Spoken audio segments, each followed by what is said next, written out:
barchaga. Videoni boshlashdan oldin sizlardan bitta fikr so'ramoqchiman. Bu safar sharhni imkon qadar o'z telefonimda tayyorlashga harakat qildim. Hali mukammal emasligini o'zim ham bilaman do'stlar va hali o'rganadigan ko'p narsalar borligini ham bilaman. Shuning uchun videoni oxirigacha ko'rganingizdan keyin izohlarda o'z fikringizni yozib qoldiring.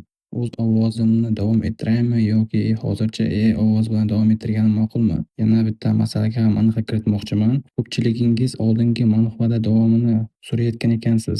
Afsuski, hozircha internetda ushbu manfaning faqatgina 43 ta bobgacha ishonarli manbalar mavjud ekanligini va men hozircha qanchalik izlagan bo'lsam, 43 ta bobdan keyingisini topa olmadim. Shuning uchun hikoya 4-qismda to'xtab qoldi. Agar kelajakda yangi boblar chiqsa va yoki yangi manbalar topilsa, albatta davom ettirishga harakat qilaman. Endi esa hikoyani boshlaymiz. Tizim hammaga ikkinchi raundni e'lon qildi va ekranga barcha mintaqadagi yakuniy ishtirokchilar sonini hamda joriy mintaqadagi raqamlarni chiqdi. Hamma hayratda qoldi, chunki panelda yirtqich hayvonlarni o'ldirish haqida hech qanday ma'lumot yo'q edi. Barcha xulosalar soni bor xolos. Bu safar hamma omon qolishi mumkinligini anglatadimi? Estrid hammaning sarosimaga tushganini payqadi va tushuntirishga qaror qildi. Hamma payqaganidek joriy raund janglar bilan hech qanday aloqasi yo'q va ular mintaqadan vakil tanlaganidan keyin tugaydi. Bu vakil o'z vakolatidan boshqa odamlarni majburan boshqarish uchun foydalanishi mumkin. Buyruq berilsa, ular emaklab yoki hatto o'ldirishlari ham mumkin. Tasavvur qila olasizlarmi? 3 soat ichida hamma ovoz berish chiptalarini oladi va o'zlari vakil bo'lishlari xohlagan odamlarni tanlashi mumkinligini ogohlantiradi. O'yinchilardan biri hayron bo'lib, haqiqatan ham shu bilan tugaydimi deb so'radi. Estrid ha deb javob berdi, chunki ovoz berishdan keyin missiya tugaydi va hamma uyiga qaytishi mumkin.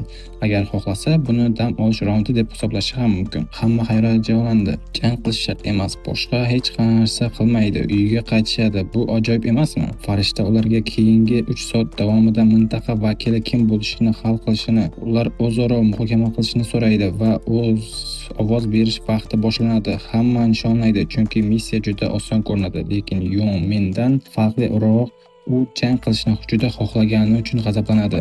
Do'sti tinchlanishni so'raydi. Tirik qaytish yaxshi narsa-ku deya. Lekin Yong Min barcha ochkolarni kuchga sarflagani va bu qudratni ko'rsata olmaslik asabiy ekanligini aytadi.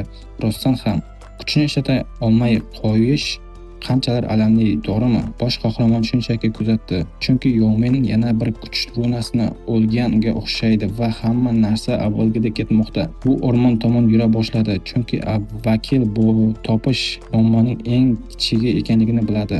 Asosiy missiya bo'lsa, ixtiyoriy missiyalar ham bo'ladi. Bu aniq. Xanjarni ushladi, chunki u yerda ixtiyoriy missiya sinf olish uchun ko'tarilish haqida yozilgan edi. Xanjarni muahkam ushlab, oldingi goblin bor va imkon qadar tezroq 10-darajaga yetishi kerak. Goblin darhol provokatsiya tufayli unga hujum qildi va Ruman ham shunday qilib yirtqich hayvonni birdaniga hujum bilan mag'lub etdi. Bildirishnoma Goblin mag'lub etilganligini va o'ldirish soni 100 dan bittaga oshganini e'lon qildi.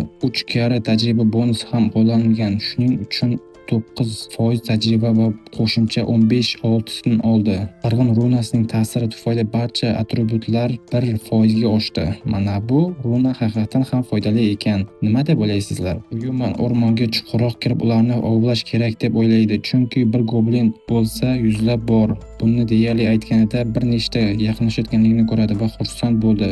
Endi rejasini amalga oshirishi mumkin. Ularni birma-birin kesib qirg'in boshlanadi va o'ldirish soni 50 taga yetadi. Qirg'in runasining ta'siri tufayli barcha atributlar 50% ga oshadi va uning darajasi ham oshadi. Ovoz berishgacha qolgan vaqt 2 soat 29 daqiqa 24 soniya. Faqat 30 daqiqa o'tgandan hayron bo'lib holat oynasini tekshirishga qaror qiladi va darajasi allaqachon 9-ekanligini payqaydi. 8 ta mavjud atribut ochkosi bilan ularning barchasini chaqqonlikka sarflashga qaror qildi. Bu boshida eng muhimi. Kuch runasini olgandan farqli o'roq, u holda barcha ochkolarni kuchga sarflash kerak bo'ladi. Garchi faqat bu atribut bilan omon qolish qiyin bo'lsa ham, axir odam cheksiz kuchga ega bo'lishi mumkin, lekin agar o'lik zarba bersa, u xohlasa ham, xohlamasa ham oladi. Shunaqa ish. Hozirgi atributlarni ko'rdi. 4 ta ochko kuch uchun, 4 ta ochko aql uchun, 30 ochko chaqqonlik uchun va 4 ta ochko omad uchun.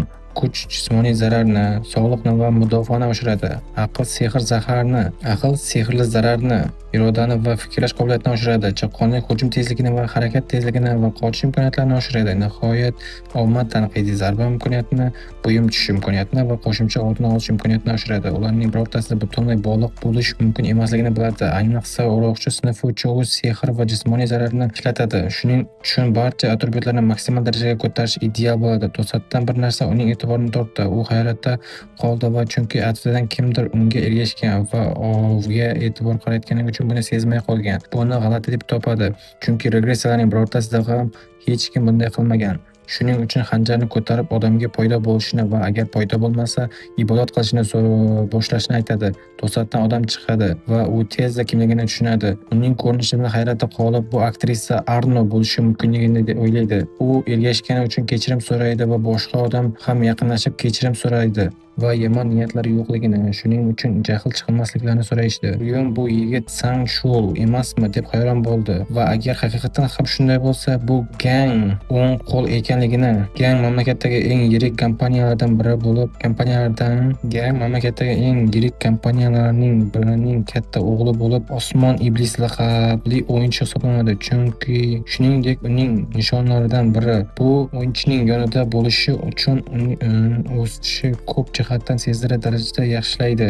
Ammo uni yo'llash kerak bo'lgan ruhoniy 20-raundda bu yigit bilan birga bo'lgan va ichida bu yigit bilan shunchaki tez uchrashganiga hayron bo'ldi. Nima uchun Aron bilan ekanligini tushunmadi, toki uni himoya qilayotgan xavfsizlik xizmati rahbari eslaganguncha. Ular bir xil odammi deb hayron bo'ldi. Bu unga Ganglakning mashhur odamni homiylik qilgani haqidagi hikoyani eslatadi.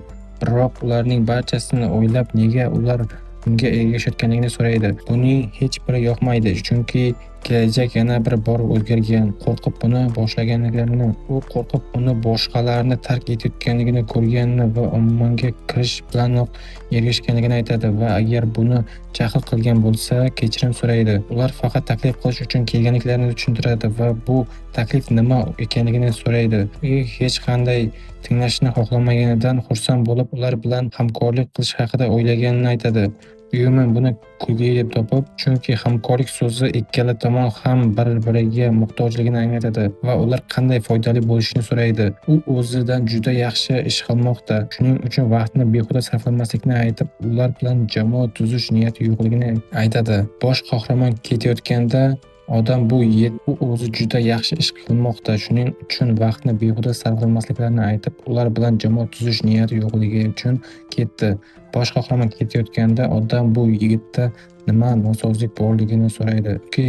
Kimdir bunchalik katta takabbur bo'lishi mumkin emas. Buni aytib, Aronning hech qanday sababsiz yerga yiqilganligini ko'rdi va u bosh qahramon bejiz birinchi o'rinda emasligini, chunki unda haddan tashqari bosim kelayotganligini his qilganini aytadi. Sanchal bu qanday bosim ekanligini tushunmaydi, lekin pichoq siz tomon qaratilgan asabiylashish tabiiy ekanligini tushunadi. U o'rnidan turib, bu haqiqatan ham u bilan jamoat tuzmoqchi bo'lganligini, lekin aftidan u amalga oshmaganligini tan oladi. Uning qo'rqinchisi buni kutganini, chunki juda mag'rur odamlar bilan muomala qilish qiyin va hech kim bilan aloqasi bo'lmagan odamning orqasidan vaqt behuda sarflamasliklarini so'raydi. Aron hammasi yaxshi ekanligini va o'rmonda goblinlar bo'lishini hech qachon tasavvur qilmaganligini aytib hayratda qoldi. Shunday qilib ov qilishlarini so'radi va ikkisi ovga ketishdi. O'rmonda bir goblin hududni aylanib yurgan edi, toki bosh qahramon uning orqasida paydo bo'lib birdaniga zarba berib uni tugatdi. Uning e'tiborini imkon qadar ko'proq daraja olish imkoniyatiga qaratdi.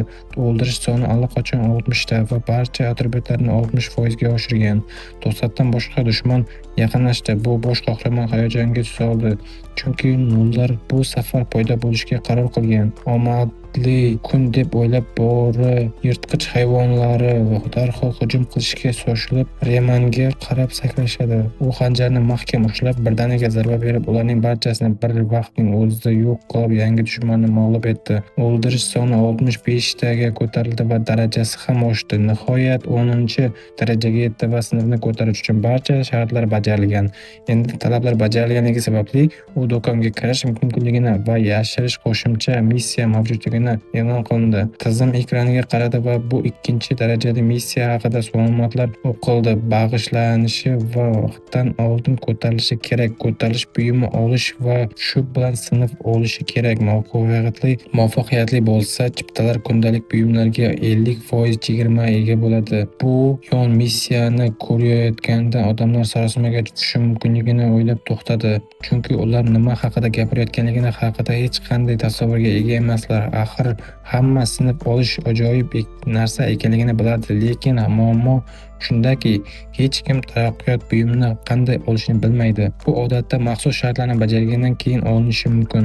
Masalan, faqat jangchilar kuchni hech bo'lmaganda 10 ga ko'tarishlari va bir xil to'da ichida 30 ta yirtqich hayvonni o'ldirishlari kerak. Berserkerlar qon ketayotganda ma'lum vaqt ov qilishi kerak. Qotillar yirtqich hayvonlarni bir necha marta muvaffaqiyatli o'sanishlari kerak. Avvaliga u ham yirtqich hayvonlarni qayta-qayta ovlaganligini va bu unga ovchi sinfini ochganini tasavvur qiladi. Ammo o'lim o'roqchisi sinfi kashf etilganidan so'ng u barcha regressiya davomida faqat shu sinfni saqlab qoladi.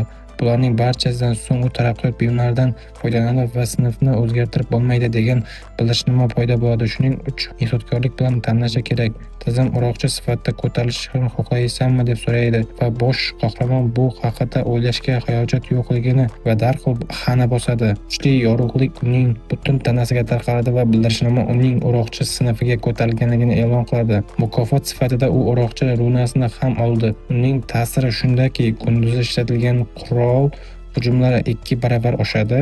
Kechasi ishlatilgan hujum tezligi ham 50% ga oshadi. Kechasi harakatsiz turganda dushman tomonidan aniqlanish ehtimoli sezilarli darajada kamayadi. Runa avtomatik tarzda o'yinchining tanasiga o'yib yoziladi. Runadan tashqari mukofot sifatida qora o'roqchi o'rog'ini ham oldi. Buni ko'rib Ryuman hayratda qoldi, chunki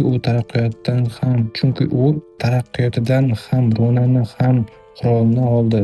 Uning darajasi ham yangi boshlovchidan shogirdga ko'tarildi. Attribut oynasi ochilib, yangi sinf attribut ochko'larini va boshqa ma'lumotlarni tekshirdi. Bosh qahramon bu dunyodagi barcha o'yinchilarni 6 darajaga bo'linganligini tasavvur qiladi. Bundan tashqari, bildirishma o'roqchi sinfidan mahorat o'rganganini aytdi. U o'lim belgisini oldi. Bu faqat nishon va sehrga ko'ra oladigan belgi yaratadi.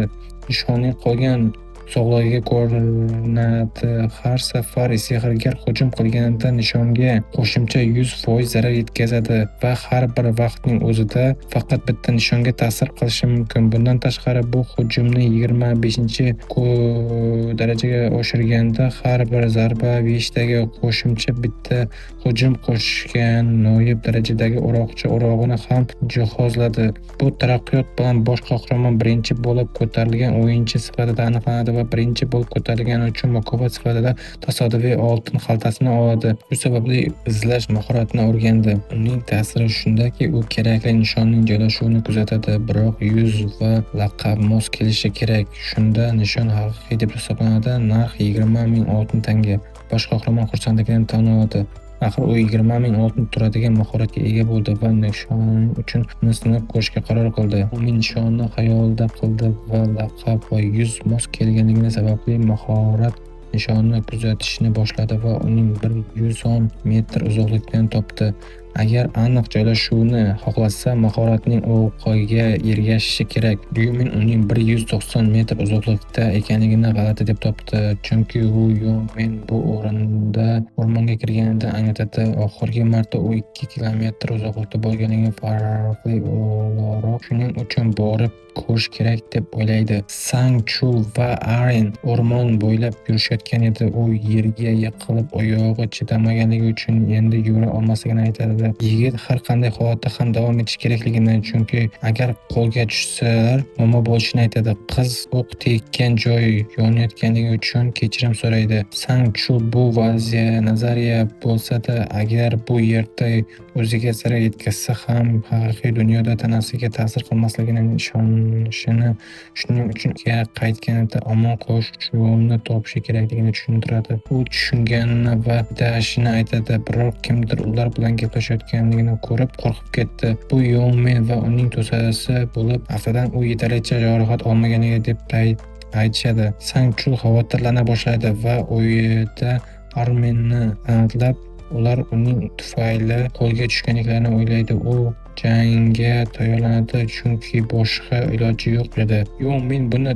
ko'rib xursand bo'lib, haqiqatan ham jang qilmoqchimisan deb so'raydi va qancha yigitlar borligini ko'rishni so'raydi. Qo'riqchi muzokara qilishga urinib, ular hech narsa qilmaganliklari, nega buni qilayotganliklarini so'raydi. Lekin u hech narsa qilmaganliklarini bilishini va faqat bitta narsani xohlashlarini aniq aytadi. Buni Aronni ko'rsatib, chunki u faqat qizni xohlashini va qo'riqchi bilan hech qanday aloqasi yo'qligini, faqat Aronni ko'zlayotganligini ochib beradi. Foqchilar bu haqiqatan ham Aronmi deb so'rashadi. Garchi uning yuzi va ismi bir xil bo'lsa-da, bu unga o'xshab ko'ringan muxlis bo'lishi mumkin, lekin ular tashqi ko'rinishida bir xil ko'rinishgani uchun bu ularga ahamiyat bermaydi. Buni eshitib qiz dahshatga tushadi. Yongmin agar Aronni u yerda qoldirsa, cholning qochib ketishiga ruxsat berishini aniq aytadi. Sang-Chu boshidanoq Aron nishonda bo'lishini bilishi kerakligini, aslida uni ikkilanmasdan tashlab ketish mumkinligini o'ylay boshlaydi. Rostdan aytsa, ayol uchun o'lishni niyat qilmasligini, biroq muammo borligini biladi. Chunki agar uni himoya qilmasa, gang direktorini xafa qiladi va shuning uchun jangovar holatda o'tadi. Yongmin buni kulgili deb topib, "Chu haqiqatan ham jang qilmoqchimisan?" deb so'raydi. Qo'riqchi jinoyat qilmoqchi ekanligini bilmadimi deb so'raydi. Katta yigit baland ovoz bilan kulib, buni kulgi deb topib, chunki u yerda qonunlar yo'qligi va haqiqiy dunyoda qaytganida uni xabar qilmoqchimisan deb so'raydi. Shuningdek, u yerda haqiqiy yuzlari ishlatilmagani uchun dalil ko'rsatishni so'raydi. Sang-Chu bu provokatsiyalardan tobora uzoqlashadi va shunchaki so'zlar buni hal qilmasligini ham tushundi. Shunday qilib, yarador tanasi bilan jang qilishga majbur bo'ladi. Shu payt u yonida kimdir borligini payqaydi va bu haqiqatan ham qora o'roqchimi deb so'raydi. Yongmin hech kimning yaqinlashayotganligini ko'rmaganligi uchun xavotirlana boshladi. Bosh qahramon oldinga chiqib, u yerda nima qilayotganliklarini so'raydi. Yongmin unga ketishini aytishga urindi. Ryum unga jim bo'lishini, chunki u bilan emas, balki Sang-Chu bilan gaplashayotganligini, vaziyatni bilmoqchi ekanligini aytadi. U baqirib, o'sha yigitlar Aronni qo'lga olish uchun ekanliklarini va shuning uchun ularni pistirma tushganligini, agar yordam bersa mashhur qora o'roqchiga qarzdor bo'lishini ogohlantiradi. Bosh qahramon keyin yon tomonga qarab, "Bu rostmi?" deb so'raydi. Yongmin haqiqatmi yoki yo'qmi unga ahamiyat bermasligini, bosh qahramonga o'z yo'li bilan borishini aytadi. Biroq u dahshatli aura chiqarib yura boshladi va bu ikkisi unga tanish ekanligini ogohlantirdi. To'da qo'rqib, "Bu nima degani?" deb so'radi, ammo Ryum qonli o'rog'i bilan paydo bo'lib, yarador odamni e'tiborsiz qoldirmasligini ogohlantiradi. Yongmin ko'rayotgan narsasiga umuman yoqmadi. Qiz va uning qo'riqchisi bu yordam uchun bosh qahramonga rahmat aytishayotganda, Rayan bu vaziyat uning uchun unchalik yaxshi emasligini biladi. Garchi bir tomondan qo'riqchiga yordam bersa, klanga yaxshi taassurot qoldiradi va agar bu kabi boy bola unga qarzdor bo'lsa va bu qor to'pidek ko'paysa, oxirida mukofotlar ancha yaxshi bo'ladi. Bu badbasharalarning hech birini yoqtirmasligi haqida gapirmasa ham bo'ladi. Tun to'la siqilib qolgan va Yongmin ularni yaqinlashmas holda o'ldirishlarini ogohlantiradi. Bosh qahramon jim turib buni kuzatadi va ammo nima ekanligini so'raydi. Chunki aftidan ular jang qilishni xohlamaydilar. U siqilib qolgan, chunki u nima deyotganligini tushunmay, axir ular mashhur qora o'roqchining goblinlarini bir zumda parchalab tashlaganliklarini va oxirgi marta yuqori o'rinni egallaganliklarini aniq eslashadi. Shuning uchun hech kim bu dunyoda bunday monster bilan uzlashishni xohlamaydi. To'satdan u bosh qahramon o'rog'ini yerga qo'yganligini ko'rib hayratda qoladi va agar jang qilishni xohlamasalar rostni aytishni so'raydi. Yomin buni g'alati deb topib, agar rostni aytsa haqiqatan ham qo'yib yuboradimi deb so'raydi. Yomin agar tiz cho'kib chin dildan joni bilan so'rasa, o'ylab ko'rishni aytadi. Bu uni sovuq ter bosishiga sabab bo'ldi, chunki undan do'stlari oldida va hatto Aaron oldida o'zini kamsitishni aniq so'rayapti-ku. U haqida g'azablana boshladi, chunki u jangdan qochishni xohlaydi, ammo bu g'azab uning tomirida to'lib toshadi, toki bir zum to'xtab o'ylashga vaqt topgancha devorga tushira olgan mushtlarini eslaydi. Agar buni qilishga yetarlicha kuch bo'lsa, omad kelsa mashhur qora o'roqchini bir musht bilan uchirib yuborishi ham mumkin. Bu haqida o'ylash unga bir umid nurini beradi. Shunday qilib u haddidan oshib ketmayapsizmi? Bema'ni gaplarni gapirmayapsizmi deb so'raydi. Buni aytib yura boshlaydi va haqiqatan ham tiz cho'kib o'zini kamsitishni o'ylaydimi deb so'raydi. Hali ham sovuq ter bosib, u tabiiy yurib masofani qisqartirish kerak deb hisoblaydi, chunki bu hech qanday kuchli odam ham omon qolmaydigan aniq musht urish uchun imkoniyat yaratadi. Axir u g'isht devorni sindira oladigan narsaga inson chiday oladimi deb tasavvurlaydi. To'satdan bosh qahramon o'rog'ini tashlab yuboradi va u g'oyib bo'la boshlaydi. Bu Yominni sarosimaga solib nima qilayotganligini so'raydi. Ryum raqibi qurolsiz ekan, qurol ishlatish biroz adolatsiz ekanligini, chunki bunday g'alaba qozonish juda zerikarli bo'lishini javob qiladi. Yomin buni juda g'azablanadi va bunday kulgili ekanligini aytadi, ammo bosh qahramon vaqtni boy bermay yugura boshlaydi. Buni hayratda qoldiradi, chunki birdan raqibi shunchalik yaqinlashib qolganini buni ko'rib hayajonlangani mashhur qora o'roqchi butunlay ahmoq ekan, chunki o'rog'ini tashlab qochishdan tashqari boshini ham juda oson ochib qo'ygan. Shuning uchun musht tashlab o'l deb aytadi, biroq bosh qahramon xotirjamlik bilan qochadi va uning qorniga to'liq musht bilan tepki tashlab, uni uzoqqa uchirib yuboradi. Yomin bu tepki tufayli yerda titray boshlaydi va g'o'ldiray boshlaydi. Toki Ryuma unga la'natashni bas qilishni aytadi va boshida yana bir tepki tashlab, uni yana uzoqqa jo'natadi. Keyin raqibni ko'ylagidan ushlab, boshiga bir zarba bera boshlaydi. Bu Yominni dovdirab qoldiradi. Musht qanday qilib shunchalik kuchli bo'lishi mumkin? Mumkinligini tushuna olmaydi, chunki uning boshi bo'g'odek his qiladi. U qanday qilib u yerda kimdir kuch jihatdan unga teng ekanligini tushuna olmaydi, chunki u jismoniy jihatdan kuch o'rnasini olgan va u yagona odam bo'lishi kerak edi. Bularning barchasini o'ylaydi, toki tushidan ketishdan oldin oxirgi mushtni oladi. Shu payt uning qo'l ostidagi rahbarlarni chaqira boshlaydi va ulardan biri kamonini ko'tarib o'q otadi. Aaron vahimachida qora o'roqchaga qochishni aytadi, lekin u buni bilgan va o'zi qochadi.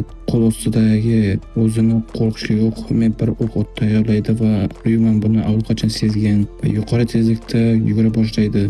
Unga kelayotgan hamma narsadan qochadi, toki yetarlicha yaqinlashib, yirtqich hayvonni ovlayotgandek oddiy kamon olgani uchun o'zini omadi deb o'ylaydimi deb so'raydi. Tabassum bilan o'roqni chaqiradi va iste'ho bilan uchrashuvlarni haqiqatan ham afsus ekanligini aytadi. Birdaniga harakat bilan qo'l ostining qo'lini kesib tashlaydi. Bu kamonchini darhol yerga yiqilib og'riqdan chinqirishiga sabab bo'ladi. Qolgan ikkalasi la'natlay boshlaydi. Ular bilan aralashib sovqotish mumkinmi deb o'ylaydimi deb so'raydi. Ular darhol unga hujum qilishadi. U yerda tirik chiqib ketmasligini ogohlantiradi, ammo bosh qahramon haqiqatan ham shunday deb o'ylaydimi deb so'raydi va raqibga o'lim belgisini faollashtiradi. Bundan tashqari o'rtog'ini mahkam ushlab bor kuchi bilan hujum qiladi va raqibning oyoqlariga zarba beradi. Bu yerda yiqilib og'riqdan chinqirishiga sabab bo'ladi. Bu esa oxirgisini butunlay dahshatga soladi. Ryuman bu oxirgi tomon yurishiga davom etadi. U yaqinlashganda haqiqatan ham bunday pichoqni ko'rsatishga jasorat bormi deb so'raydi. Shuning uchun uni ushlab odamning qo'li ham kesib tashlaydi. Bu esa a'zosini yo'qotgan yana birini dahshatga soladi. Bosh qahramon vaziyatni to'liq tahlil qilib va o'lim belgisidan ham narsa kutmagan edi, chunki u yerga yetkazilgan zararni 2 barobar oshiradi. Bu hatto zaharni bir zarbada kesib tashlashga imkon beradi. Hammaning yerga qo'rquvdan titrayotganligini kuzatadi va ishlarini shunday tugata olmasligini o'ylaydi, chunki ular boshqa hech qachon muammo tug'dirmasliklari uchun qo'rquv singdirishi kerak. Shunday qilib oxirgi hujum qilgan yigitning orqasiga boradi. Endi hamma yanada ko'proq jarohatlangan. Uni to'xtashini yalinib so'rashdan tashqari o'ylayotganini his qilishadi. Ryuman ularga noilojni bas qilishini aytadi, chunki ular shunchaki o'lishlari mumkin emas. Toki ular allaqachon tugaganini tushunadi.